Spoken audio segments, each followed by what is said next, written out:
Assalamualaikum warahmatullahi wabarakatuh. Perkenalkan, nama saya Rudi Atmoko dari jurusan Sosiologi Ganjil 2018 Kampus Indralaya. Baik, di sini saya ingin memaparkan hasil review jurnal saya, yaitu tentang Engage Community in Social Mapping, atau yang kita ketahui itu melibatkan komunitas dalam pemetaan sosial.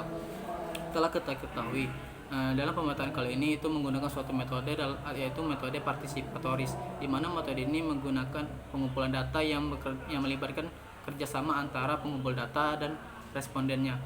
Nah, adapun pertanyaan-pertanyaan umumnya itu tidak dirancang secara khusus ataupun baku, melainkan itu hanya garis-garis besarnya saja.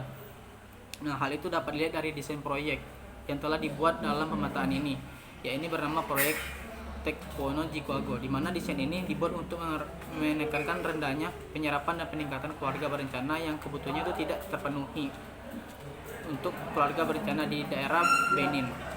Nah, di mana juga dapat dilihat dari desain proyek ini itu menggunakan analisis jaringan sosial untuk mengidentifikasi jaringan yang paling berpengaruh dan terhubung di masyarakat, dan untuk menilai pengaruh jaringan pria dan wanita pada keyakinan, kesuburan, sikap, keinginan, niat, dan perilaku yang berkaitan dengan keluarga berencana. Nah, selanjutnya itu sehingga hal ini mendukung hal tersebut dalam pemetaan proyek Tekpono Jikwago ini, membuat serangkaian penunjang seperti untuk menyukseskan proyek ini dibuatnya lah seperti latihan pembelajaran partisipatif secara kolektif bernama panduan pemetaan jaringan sosial yang memfasilitasi diskusi dengan masyarakat untuk mempelajari tentang kelompok dan pimpinan formal maupun informal di suatu desa tersebut. Nah, yang berguna untuk memahami kelompok mana yang paling berpengaruh secara sosial dan dihormati. Nah, yang berguna untuk membantu membuat keputusan tentang kelompok. Hal inilah yang dapat kita lihat seberapa penting komunitas atau kelompok masyarakat dalam mensukseskan pemetaan jaringan ini, agar dapat memberikan pengaruh terhadap kelompok-kelompok yang ada di daerah masyarakat tersebut. Nah, jadi sebelum melibatkan komunitas dalam pemetaan kali ini, di mana agar dapat menerapkan desain proyek yang ingin dilaksanakan ataupun dibutuhkan dalam latihan pemetaan sosial masyarakat yang di dalam latihan tersebut. Nah, di dalam latihan tersebut terdapat panduan pemetaan jaringan sosial yang merupakan serangkaian latihan yang difasilitasi dengan kelompok masyarakat oleh agen lapangan proyek untuk mengidentifikasi, membuat daftar, dan memilih kelompok sosial dan orang-orang yang berpengaruh di masyarakat untuk membantu tim Tekpono Jikwago dalam membuat keputusan terbaik. Nah, dalam hal inilah memilih setidaknya 3 kelompok yang berpengaruh secara sosial, baik itu kelompok wanita, pria, maupun campuran. Nah, dan hingga sampai 10 orang yang berpengaruh secara sosial dengan siapa akan terlibat dalam kegiatan proyek ini, di mana pemilihan ini berguna agar terciptanya kesetaraan gender, yang tidak memilih-milih dalam menentukan untuk mengajak komunitas ataupun kelompok dalam berpartisipasi dalam pemetaan kali ini.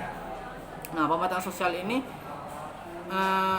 juga masyarakat yang dilakukan di setiap desa, di mana pemetaan ini akan dilakukan setiap desa, di mana seperti pertemuan dengan tokoh-tokoh dalam masyarakat untuk memperkenalkan proyek yang akan dilaksanakan. Nah, sehingga hal ini dapat diketahui oleh pihak yang bersangkutan ataupun otoritas setempat, sehingga tidak ada hal-hal yang akan ditutup-tutupin. Dan selanjutnya itu selain memperkenalkan proyek apa yang ada dari tim Tekpono Jikwago, itu juga akan diadakan seperti latihan yang itu akan diikuti oleh beberapa latihan untuk memandu diskusi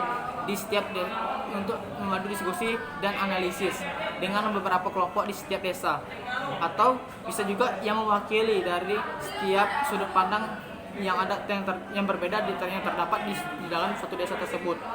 Nah, jadi latihan tersebut membutuhkan beberapa jam setiap harinya untuk jangka waktu 2 hari atau sampai 3 hari.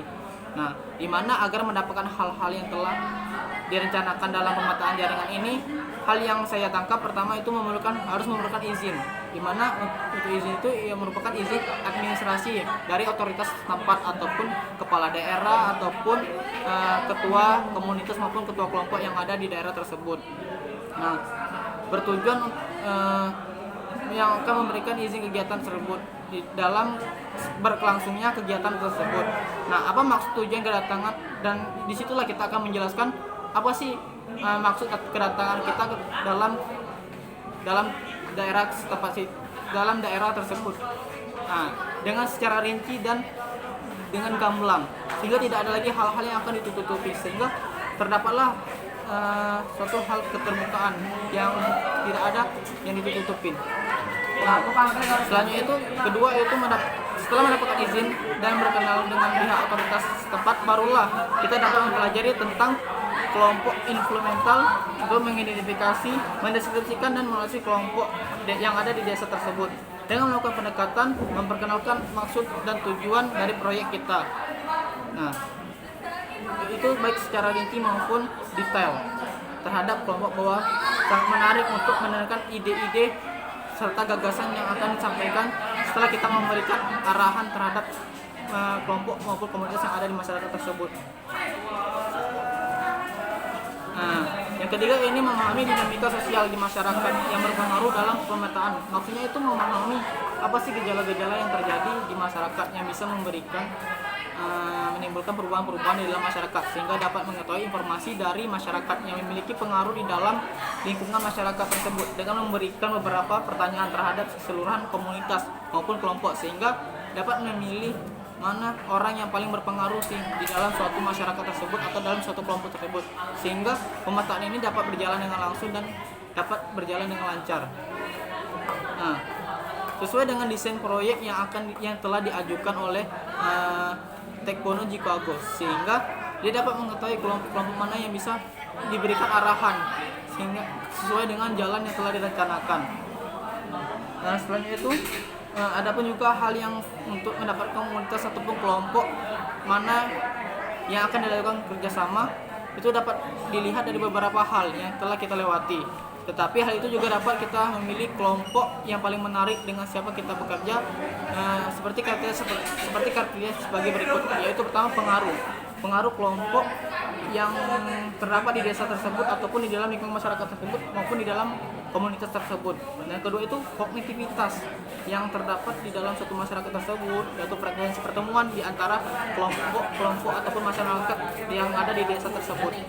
Nah, terus ukuran grup juga mempengaruhi suatu pengaruh terhadap lingkungan sekitar, baik lingkungan masyarakat maupun lingkungan sosial. Dan yang terakhir itu adalah kelompok usia. Semakin rentan kelompok usianya, semakin tinggi juga pengaruh akan dihormati suatu perorangan individu itu dalam suatu kelompok maupun suatu lingkungan masyarakat yang ada di desa tersebut. Adapun guna pemilihan dengan beberapa tahap, yaitu menurut saya berguna menjalin hubungan baik dengan komunitas ataupun kelompok yang ada di lingkungan tersebut, dan berguna untuk mendapatkan komunitas ataupun kelompok yang sesuai kriteria agar desain proyek yang telah kita buat itu sesuai dengan berjalan sesuai dengan yang kita rencanakan. Nah, mungkin dari sini itulah yang dapat saya sampaikan dari hasil review saya. Mungkin kurang lebihnya saya minta maaf, kepada Allah saya mohon ampun. Saya akhiri, wassalamualaikum warahmatullahi wabarakatuh.